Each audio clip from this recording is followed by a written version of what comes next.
on Ignite News. Mohawk gets a community garden. And it's our main mission to support sustainable food systems. Local band, Thought Beneath Film, goes on their first tour. Like we have the shows set up, we kind of know where we're going. And Hamilton City Councilors discuss a new plan to diminish impoverished areas in the city. All this and more coming up on your Ignite News today. Good morning and welcome to your Ignite News for Wednesday, October 9th. I'm Scott Summerhays. And I'm Alicia Gallant. Here's what's making news. The total cost of the canceled gas plants in Mississauga and Oakville could reach up to $1 billion, according to the Auditor General report released on Tuesday. Premier Kathleen Wynne apologized. The Liberal government at the time originally claimed the cost would be around $40 million. Auditor General Bonnie Lysyk says costs could have been much less if the government had listened to the protests by residents around the time the partially completed plant began construction. Hamilton City Council has selected 11 neighborhoods for urban renewal projects. Ignite News reporter Rachel Williams has more. City councilors sat in chambers on October 2nd listening to the first annual report of Hamilton's Neighborhood Action Strategy. Led by Paul Johnson, director of NAS, the presentation shed light on an initiative that aims to improve impoverished areas in the city. We're working in 11 neighborhoods right now to develop resident-led neighborhood action plans. And then the other side of the work is to work with all of our staff here at the City of Hamilton to help communities implement those actions. After a series of surveys and consultations, the 11 areas in need of urban renewal include Stinson, Jamesville, Keith, Gibson Lansdale, South Sherman, Beasley, Crown Point, McQuestion, Riverdale, Davis Creek, and Rolston. According to Johnson, the NAS has worked tirelessly to survey the demographics of these areas and are now in the process of making the recommended changes.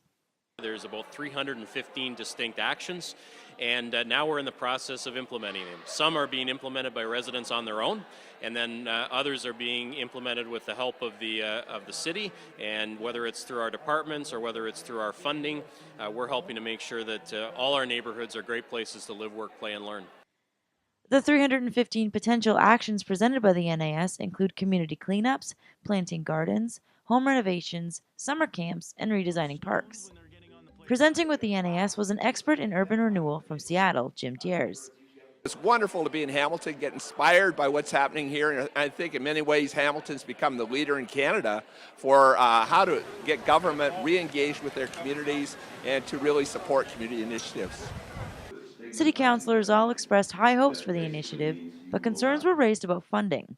Ward 8 Councillor Terry Whitehead argued that taxpayers should not be charged if they're not being extended the same services as the other 11 neighborhoods. Reporting for Ignite News, I'm Rachel Williams. The Hamilton Fire Department went almost $1 million over their budget after the purchase of their new radio system. The department kept the overspending quiet until July, when the city's internal auditor found the discrepancy.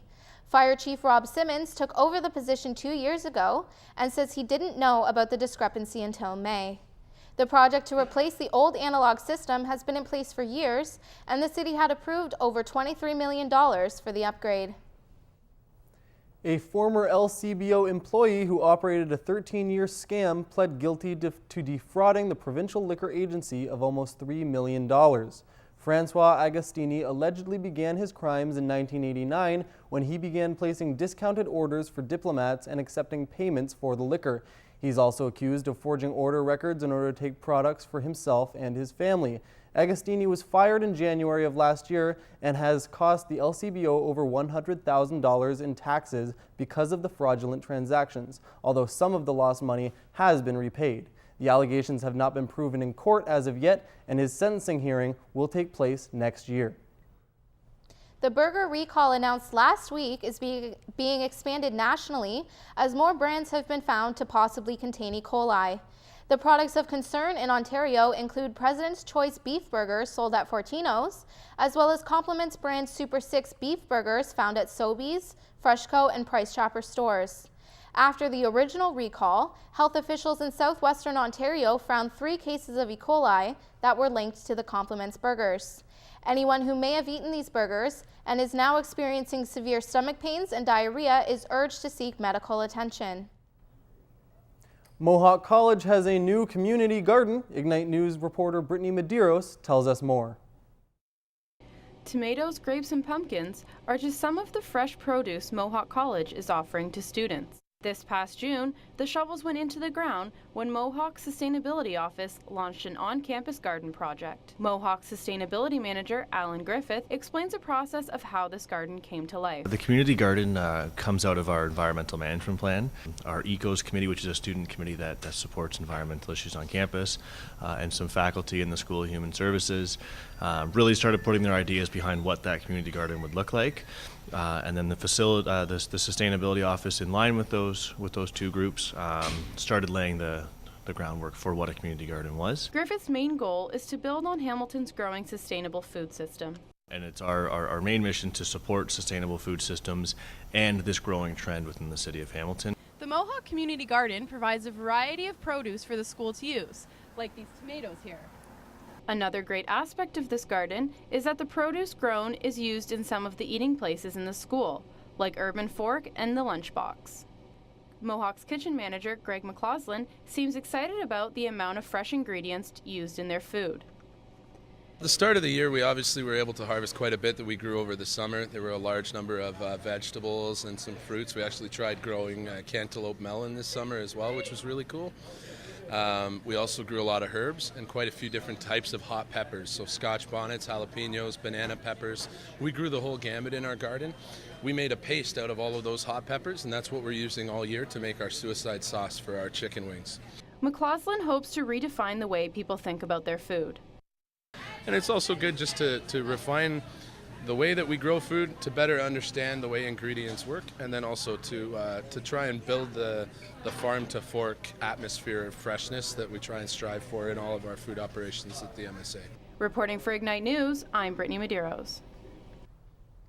With Thanksgiving weekend coming up, we asked you, Mohawk, what are you thankful for? I'm thankful for all of my friends and family. Boys and booze. Don't forget who they are and be thankful for them. I'm thankful for my 2 kids. I'm thankful for my family, all my friends, that I'm in college. I'm gonna learn new skills. I'm thankful for pretty much everything in life.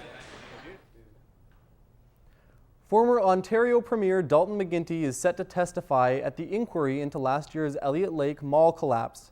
McGuinty is expected to answer questions about his involvement into the restart of the search effort. Citizens were stunned when the search was called off and then only resumed after a call with the then Premier. The roof of the Algo Center Mall collapsed in June of 2012, killing 2 and injuring many more. McGuinty is the final witness at the hearing, which began in March. Mohawk's Justice and Health and Wellness students are adapting to their new home at Mohawk's Fennel campus. Ignite News reporter Megan Facciolo has the story. We have some new neighbors on Mohawk's Fennel campus. Both Justice and Health and Wellness programs have moved into the newly renovated C Wing. The programs were previously taught at Mohawk's Brantford Elgin campus, but the building has now been gifted to the Six Nations Polytech School. Majority of Justice and Health and Wellness students live in the greater Hamilton areas and are benefiting from the move. Yeah, for me it's easier. I just take the city bus in, whereas driving to Brantford is a half-hour drive every day that I need to save money on. Academic officials say they now have a lot more resources and state-of-the-art classrooms at their disposal. These classes include a courtroom, a use of force area, a health and wellness center with all new equipment, and a tactical house setup for practical scenarios. Renovations are still underway, but expected to be done within the semester. Reporting for Ignite News, I'm Megan Facciolo. That's all we have for you in news. Let's take a look at what's coming up for the rest of our programming on Ignite News. It's currently 8 degrees outside and the sun is shining. Stay tuned for your Ignite weather forecast to find out if the sun is here to stay. MSA President Ryan Chow has revealed some hot new bands coming to the college in January. We've got that exclusive story and more coming up on Entertainment. Coming up in sports, the MLB playoffs continue to heat up with one team already punching their ticket to the ALCS. Over in hockey, a couple of Canadian teams were in action last night, and Team Canada has unveiled their jerseys for the upcoming Sochi Olympic Games. That and more coming up in sports. Well, we've been pretty excited this morning to reveal the next 6 words. For those, we go to Chris Luckett in entertainment.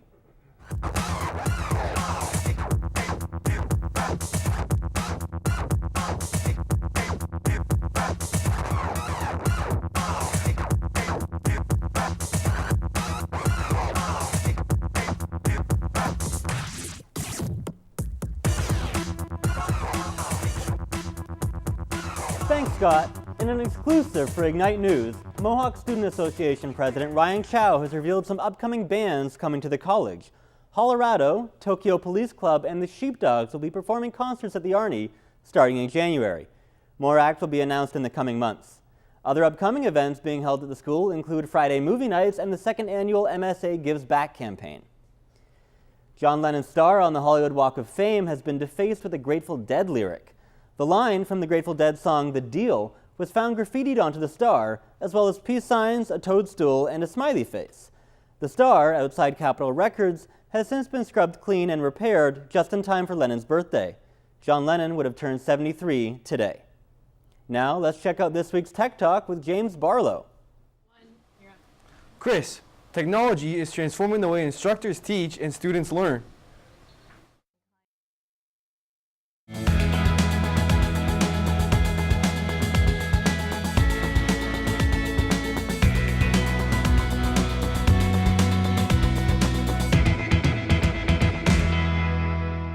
I'm here at the M&E Health Development and Innovation Center looking at some of the new technology that Mohawk students have access to for their health studies. Medic Center is an applied research center for mobile and electronic healthcare.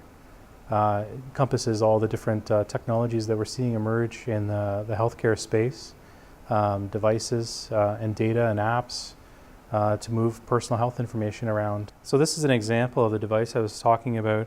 This is a digital pedometer and activity tracker that you wear on your belt and has a Bluetooth interface that goes back to the smartphone. The smartphone has an app on it that collects the data and then relays it up to the cloud.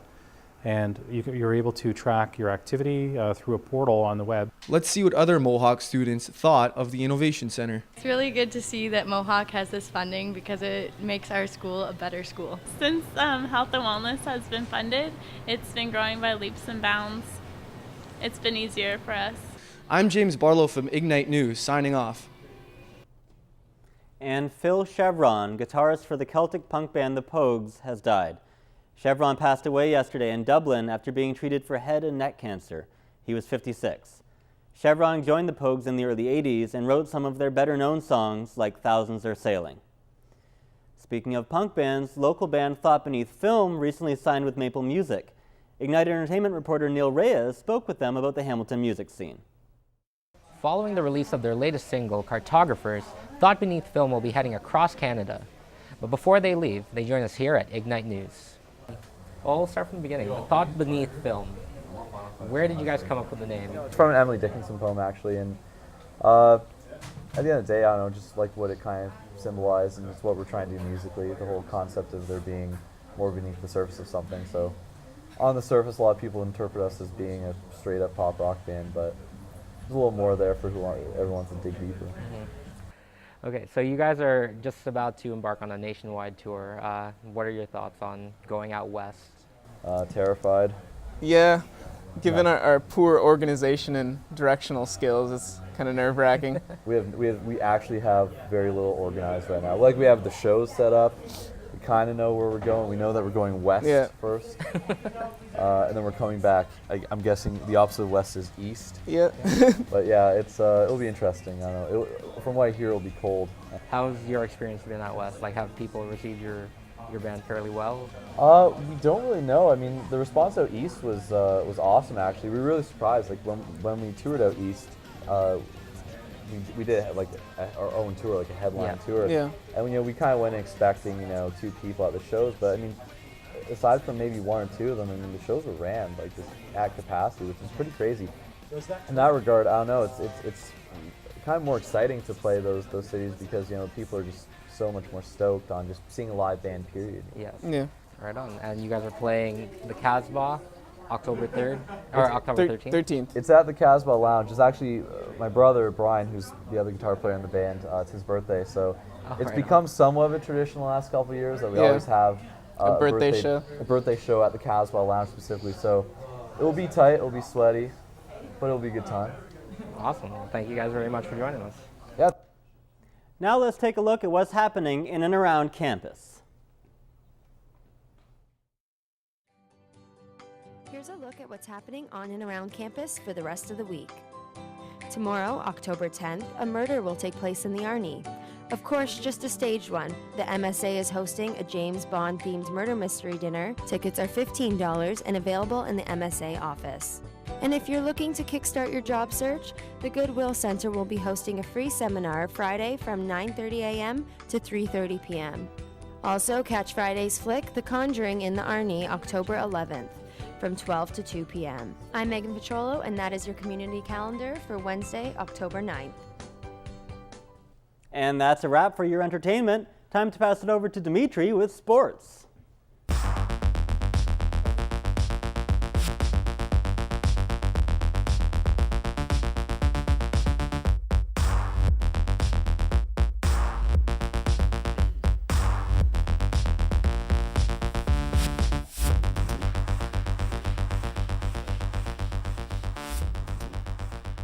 Thanks, Chris. Kicking things off with some MLB playoff action, the Boston Red Sox punched their ticket to their first ALCS since 2008. Boston scored 2 runs in the 7th inning and would add one more insurance marker in the 9th to beat the Rays 3-1 and also take the series 3-1 as well. Meanwhile, in the other American League matchup, the Detroit Tigers managed to force a 5th game against the Oakland Athletics. The Tigers' 8 runs in the last 4 innings were too much for the A's to handle, Detroit taking that one 8-6. And over to the NHL, 2 Canadian teams were in action last night. The Toronto Maple Leafs lost their first game of the season against the Colorado Avalanche 2-1. And the Vancouver Canucks squeaked by the Devils 3-2 in the shootout. Also worth mentioning that the Sharks took a big bite out of the New York Rangers 9-2. Rookie Thomas Hertl actually had 4 goals in that game for the Sharks. Very impressive there. And over to some varsity news. Despite some hardships for the Mohawk women's basketball team, they still remain positive for their season. Ignite Sports reporter Teresa Friesen has more. It's been a rough season for Mohawk's ladies varsity fastball team with an 0-11 record so far this year. Head coach Brian Weller says that their struggles have evolved over the season. At the beginning of the season, with the amount of new players we got, they didn't know each other and it was tough that way. And then one of our pitchers had to quit the team, so we lost one of our pitchers, and so we're down to the one pitcher now. And our bats, we've been working at our bats all season long to try to get them better. They're at the point where they're starting to come along. Lindsay Rivet is a second year on the team and says they need to find a better balance. A lot more communication, and we just need to be consistent with our bats. And we have games where we have unreal bats and then not so great fielding. We just need to kind of balance each other out. Despite a losing record, the team has been able to maintain a positive attitude throughout the season. They don't ever get down. They're always supporting each other. Win or lose, they come out to practice. They work hard every single practice, and it's just fun being around them. It's still fun, so I gotta love the girls, and Mohawk's a great school to play for. Like, everyone's very supportive. With 4 games remaining on this season, rookie True Koppel says how lucky she feels to be playing so late in the year. I just love the game, so that's really, I'm just like, well, here's another day to play. Reporting for Ignite News, I'm Teresa Friesen.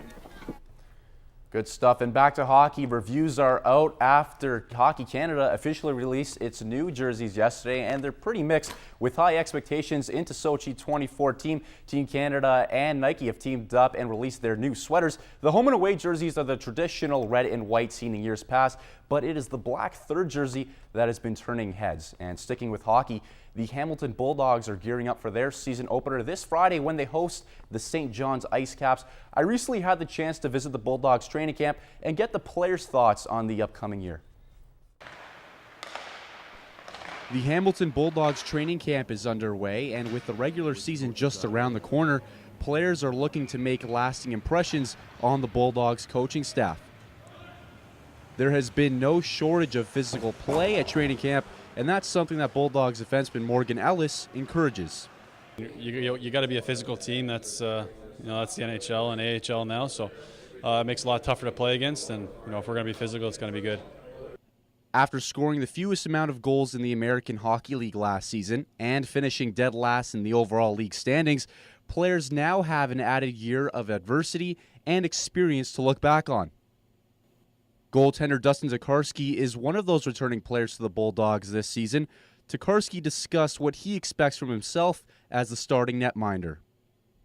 We got to make a statement this year, in the room, on the ice, and show them ready to potentially take the next step. So I'm here, for the guys to be a leader, go out there and try and steal some games for the guys, and have them believe in me, and try and get the team around me better, distill some confidence in the guys and be a leader. The Hamilton Bulldogs coaching staff, led by head coach Sylvain Lefebvre, now have the difficult task of deciding who stays with the Bulldogs this season and who goes. For Ignite News, I'm Dimitri Pertikaris. And that is all for me with sports, but the forecast is looking warm and sunny for the next couple of days. Let's check in with Megan for your weather update.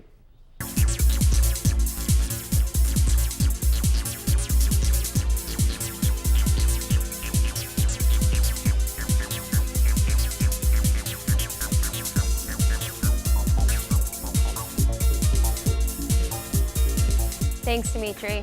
Looking at today's weather forecast, Windsor will be mainly sunny with a high of 22 degrees. London will also be mainly sunny with a high of 19. Niagara Falls will see more sun today with a high of 19 degrees, and Toronto has a high of 19 with clear skies. Hamilton will see similar skies with a high of 19 degrees.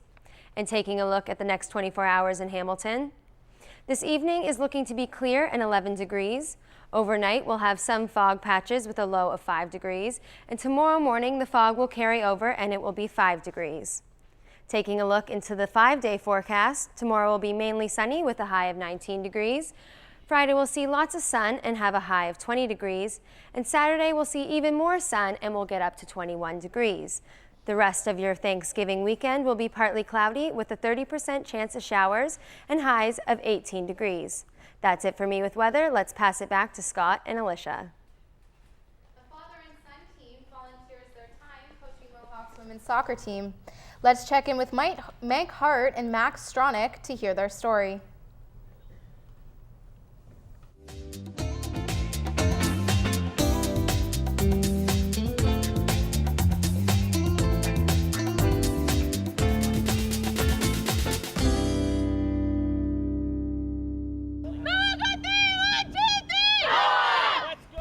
Without the support of volunteers taking the time to coach school sports, fields and courts alike would remain empty. Right now, this year will be my 20th year. I started the team here 20 years ago. We had basically no team. One of the managers approached me and he says if I can do the job, and I said sure, why not? And been here ever since. We also got a chance to ask Renzo what it was like coaching alongside his son Michael.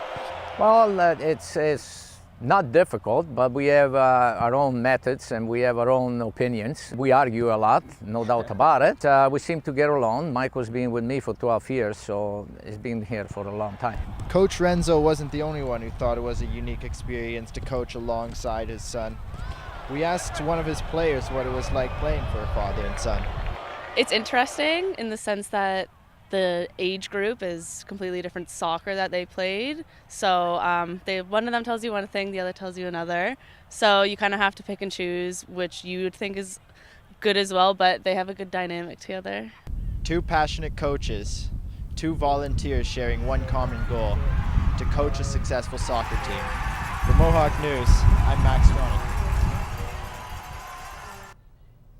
And that's all your Ignite News for today. I'm Scott Summerhays. And I'm Alicia Gallant. For more news coverage, check out our website at ignitenews.ca. Thanks for watching, Mohawk.